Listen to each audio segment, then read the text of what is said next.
Sanjana, Tanuja cunning and safe game అని ఎందుకంటానో ఇప్పుడు అర్థమైందా? నిన్న కమెండర్స్ అందరికీ మళ్ళీ ఇంకొక టాస్క్ వచ్చినప్పుడు చూశారు కదా, ఏంటి అంటే వాళ్ళ నలుగురిలో ఎవరో ఒక ఇద్దరు ఆడాలి అనేటప్పటికి వాళ్ళల్లో వాళ్ళు డిసైడ్ చేసుకోవడానికి ఇబ్బంది పడ్డారు. ఆ టైంలో సంజన సరే చిట్టీలేద్దామా అని అంది. అనగానే తనూజ ఓకే అంది. ఆ తర్వాత పవన్ సరే నేను కూడా ఓకే అన్నాడు. ఆ తర్వాతనే Nikhil okay I'm also okay అన్నాడు. తర్వాత చిట్టీలేసినాక తనూజనే పెన్ అదేంటది ఐలైనరు టిష్యూ అలాంటివి తీసుకొచ్చింది. తనూజ సంజన రాసింది P4 Pavan, S4 Sanjana, T4 Tanuja and N4 Nikhil అని అక్షరాలు రాశారు. అండ్ తనూజనే పేపర్స్ అన్ని షేక్ చేసి వేసింది. వేసిన తర్వాత పవన్ నిఖిల్ వచ్చారు.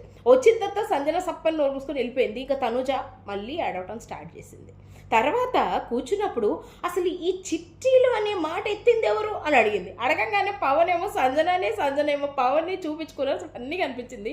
ఆ తర్వాత సంజన ఓపెన్ అయిపోయింది. నేను చెప్పాను ఓకే.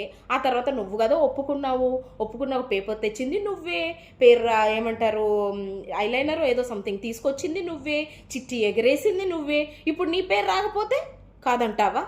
వామ్మో, ఒకవేళ తన పేరు వస్తే చిట్టి కరెక్టా? వెంటనే Sanjana this is not fair, చిట్టి అనేది తూచ్, నేను ఒప్పుకోను, నేను తనుజ ఆడతామని చెప్పి పక్కకు వచ్చింది. తర్వాత బిగ్ బాస్ ఆడిన తర్వాత మళ్ళీ వెంటనే నిఖిల్ అయితే తొందరగా చెప్పాడు ఎక్కడ తనుజ వాళ్ళ పేరు చెప్పుకునిద్దేమోనని. అప్పుడు మళ్ళీ తనుజ ఉంటుంది మీ పేరే చెప్తా కదా ఎందుకు అంత టెన్షన్ పడిపోతున్నావు అని.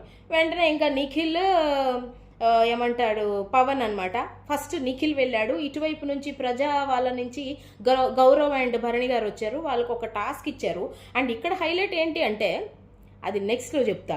ఇక్కడ వరకు అయితే ఇది సంజన అండ్ తనుజ ఎలా ఆడతారో మీకు ఇప్పుడు అర్థమైందా? నేనేం కావాలని చెప్పట్లే. వాళ్ళ వైపు వస్తే ఒకలాగా, వాళ్ళ వైపు రాకపోతే ఇంకొకలాగానా? ఇది ఎక్కడ న్యాయం అయ్యా బాబు? నాకైతే అర్థం కావట్లేదు, మీరే చెప్పండి.